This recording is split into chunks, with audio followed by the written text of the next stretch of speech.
Salut à tous, bienvenue sur canalturf.com et plus précisément dans cette émission Direct Course. On se retrouve pour évoquer le programme dominical de ce 31 janvier, notamment le Grand Prix d'Amérique édition 2016, le sommet comme vous le savez de l'année au trot sur le calendrier hippique. Cerise sur le gâteau, ce Grand Prix d'Amérique édition 2016 servira de support au Quintet Plus ainsi qu'à ses dérivés. On va donc évoquer dans un premier temps ce Quintet Plus et ensuite je vous transmettrai quelques pronostics et informations pour les autres courses de ce programme dominical. Concernant le Quintet, ils sont 18 sur les rangs. Le favori sera, et le grand favori sera sans nul doute le numéro 10 Bold Eagle. C'est un véritable champion, il a dominé de la tête et du poitrail le récent prix de Belgique il y a 15 jours, la dernière des 4B, préparatoire et qualificative à cette rencontre. Le cheval affiche désormais 20 victoires en 23 courses courues. Sachez qu'il a plusieurs groupes à son actif, plusieurs groupes 1, le Critérium des 3 ans, le prix de sélection, le Grand Prix de l'UET, plus récemment le Critérium Continental. C'est un cheval qui est âgé de 5 ans et il me semble ici en mesure d'être le 15e 5 ans à inscrire son nom au palmarès de ce Grand Prix d'Amérique.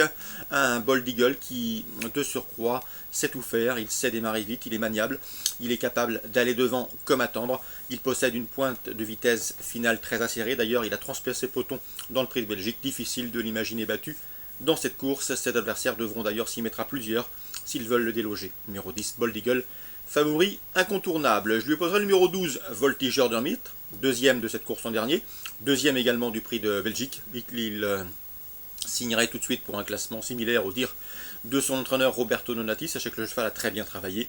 Le 18, Timoko, le cheval a remporté le Prix de Bourgogne. À mon avis, il n'a jamais été aussi bien que cette année. C'est un cheval de tout premier plan. Lui aussi est capable, même si certains le disent meilleur sur plus court, de jouer les premiers rôles dans cette course. Notez qu'il a terminé 3e de cette épreuve l'an dernier. Le 17 Pound Quick pose problème, c'est le tenant du titre. On sait que Franck Leblanc a axé sa préparation sur cet objectif, le Prix d'Amérique, mais il n'a pas été convaincant dans les dernières préparatoires, ce qui se pose problème. Cela dit, on connaît le sérieux de son entraînement, le cheval sera déféré des 4 pieds pour cet objectif, son premier de l'hiver. Dès lors, il sera imprudent de l'écarter à l'heure du choix. Le 17 Pound Quick à reprendre en confiance. Donc le 10 Bold Eagle incontournable, le 12 Voltigeur de Myrte pour une confirmation, le 18 Timoko choix évident, le 17 Pound Quick à racheter. Ensuite, j'ai placé le numéro 7, Bird Parker, autre 5 ans de tout premier plan au départ de cette épreuve. Le cheval en donnait entière satisfaction à Philippe Allaire dans le Prix de Belgique, où ce jour-là il a très bien fini. Son entraîneur disait même après la course que le cheval courait de manière très encourageante, qu'il n'avait pas été brusculé pour cette course et qu'il devrait être sur le podium de cette épreuve. Donc le 7 Bird Parker, attention à lui, c'est un bel outsider dans ce lot.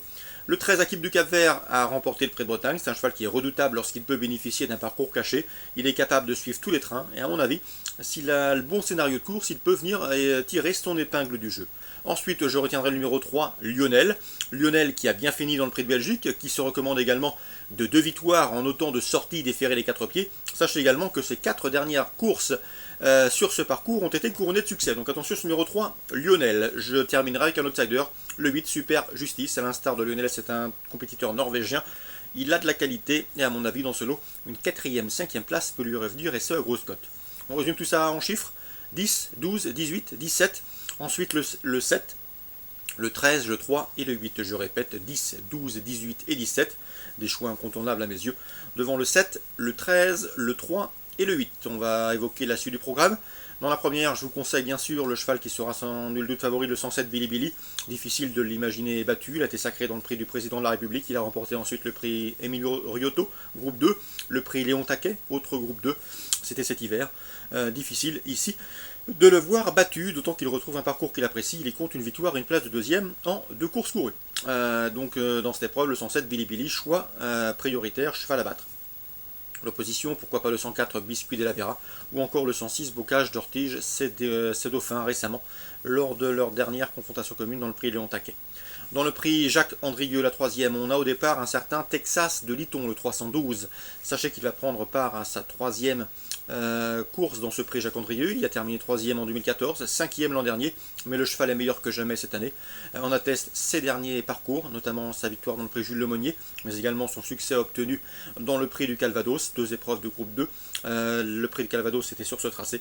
Le bémol, c'est qu'il doit ici rendre 25 mètres, ce qui peut à mon avis l'empêcher de gagner cette fois-ci, d'autant qu'au premier échelon il y a des cadets ambitieux. Je lui poserai en priorité le 304 Ucarza du Benjo, sa dauphine dans le prix du Calvados, c'est une jument de tout premier plan. À mon avis, ce sera la concurrente à battre et ma favorite, 304 Ucarza du Benjo. Je la placerai devant le 303 Vaillant Cash, un cheval qui n'a pas été épargné par les ennuis de santé, mais qui possède pas mal de moyens et qui ici a sa place sur le podium. Lui qui vient de s'adjuger très facilement le prix de Géride. Donc 304, 303. Ucarza du Benjo, Vaillant Cash pour contrer le 312 Texas de Liton qui n'a jamais été aussi fort que jamais. Le 310 Teatro est confirmé sur ce parcours, moins au trot monté, il n'y compte qu'une seule sortie pour un échec, mais ce jour-là son jockey n'avait pas insisté inutilement alors que le cheval n'a pas eu un bon parcours. Il revient ainsi sous la selle avec des ambitions, une place dans les 4 premiers peut lui revenir. En chiffres, 3e course, près Jacques-Andrieux, 304, 303, 312 et 310. On part maintenant du prix Charles Tiercelin, autre épreuve de groupe 2, à l'instar des deux précédentes citées. Le 402, Charlie Noyer sera mon favori. Selon moi, c'est le chef de file de sa promotion. Il a été disqualifié rapidement dans le prix de Tonac-Villeneuve, mais n'oubliez pas qu'auparavant, il avait fait sien avec brio le critérium des 3 ans. L'occasion lui est ici donnée de renouer avec le succès. On lui posera son compagnon d'entraînement, le 408 Calderiou, qui a fait sien le prix de Tonac-Villeneuve, mais également un autre protégé de Philippe Allaire, le 407 Traders, un cheval qui possède de la vitesse, un cheval estimé par Philippe Allaire. Sachez également qu'il avait été le dauphin de Charlie Dunoyer dans le prix Curse, c'était une épreuve de groupe 3 disputée courant octobre, donc il ne faudrait pas être surpris de voir les 3 protégés de Philippe Allaire sur le podium de ce prix Charles Tiercelin, édition 2016, avec une préférence pour le 402 Charlie Dunoyer, devant le 8 Calderiou et le 7 Traders. Ensuite, on va parler du prix Helen Johnson, épreuve très ouverte, réservée aux juments. J'ai pu m'entretenir avec Stéphane Meunier, il aura 2 partantes, Adélia de Mélodie et Véa du Vivier. Selon lui, Véa du Vivier est meilleur sur les parcours de tenue, 2007 voire plus, alors que le 701, Adélia de Mélodie, se plaît tout particulièrement sur ce parcours de 2100 mètres départ lancé. Ce sera son sport, il a été clair, la jument a été préparée pour cette course, c'est son objectif de l'hiver. On va faire en sorte qu'elle puisse fournir sa meilleure valeur. Donc attention, 701 Adélia Mélodie, c'est une course visée. Elle peut, à la faveur d'un bon parcours, se hisser sur le podium et pourquoi pas mieux, à la faveur d'un bon scénario. Sachez également que le numéro 1 n'est pas un souci, car d'après Stéphane Meunier, les meilleurs désormais en courant caché. Je lui poserai en priorité le 702 Red Rose America, une jument transalpine qui a prouvé à diverses reprises qu'il fallait compter avec elle dans ce genre de tournoi, d'autant que la réhabilité ne lui manque pas. 701, 702. Concernant Cagnes, un coup de cœur dans Réunion 2, Cagnes, Réunion 2 pour les trotteurs. Il s'agira du 504 Django Wood, un cheval qui m'avait bien plu à l'occasion de ses débuts victorieux à Cabourg cet été. Ensuite, il avait confirmé en se classant 5e toujours à Cabourg. Et pour sa rentrée, le mois dernier à Cagnes, sur le tracé qui nous intéresse, celui des 2150 mètres, eh bien, il s'est classé 2e, une bonne course de rentrée. À mon avis, il est en retard de gain et l'occasion lui est ici donnée de renouer avec la victoire, le 504 Django Wood. Ça, c'est pour la Réunion 2 à Cagnes. Sachez également que nous aurons des infos intéressantes. Elles seront disponibles sur le site canalturf.com. Concernant les réunions de lundi, j'ai pu notamment l'entretenir avec Philippe Nador pour Cagnes, mais également avec Pascal Manceau qui aura lui plusieurs partances sur l'hippodrome de Toulouse. Ça, c'est pour lundi. Je vous souhaite un très bon dimanche à tous, de très bons jeux, un bon prix d'Amérique et on se retrouve très bientôt sur Direct Course.